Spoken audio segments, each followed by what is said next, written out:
everyone looks always towards the US, that's for sure. I would say what has happened on the crypto regulation globally is that more than 100 countries today have AML rules around crypto. So it means that like all the things about ensuring that it's not used for money laundering, it's not used for terrorist financing and so on, that's kind of covered in most countries, and there's a reasonable good regime around that.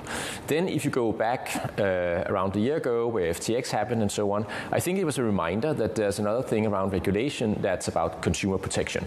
And if you look at the regulatory pushes right now, it's around how is the market healthy? Is there market manipulation going on?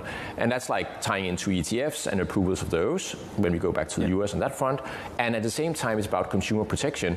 If an exchange go like bankrupt, or if other things would happen that way, what are the protections for the users? How can we prevent that from happening? And how can we ensure that those businesses are like fit and proper for that and everything is fine? So I think that's the focus today on the regulation. Yeah, and can I say this, because you make an important distinction there, that the emphasis on consumer protection vis-a-vis, you know, what we normally used to in terms of that AML, KYC kind of regulatory environment. But can you give us some clarity on that? Because obviously there's been nefarious plays. You mentioned FTX. That was a nefarious instance, allegedly, of Alameda and the like.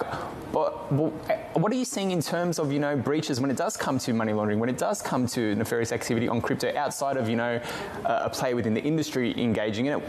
On say the money laundering front, is there an uptick? Are we seeing a rise in that? Is that something you should be worried about? So we also have another report that comes out every year around crypto crime, and that's basically all the illicit use of crypto.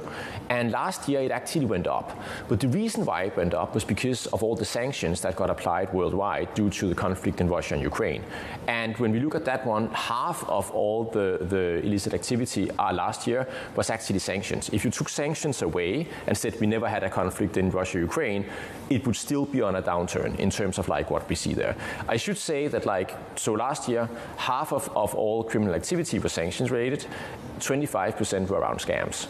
Scams have always been a huge thing. It's a huge thing in finance in general. Like everyone can get scammed around things. So I would say that's been another driver for it. And then we've of course still seen nation state hackers, other things going on there. But the trend is still downwards if we take the sanctions piece out.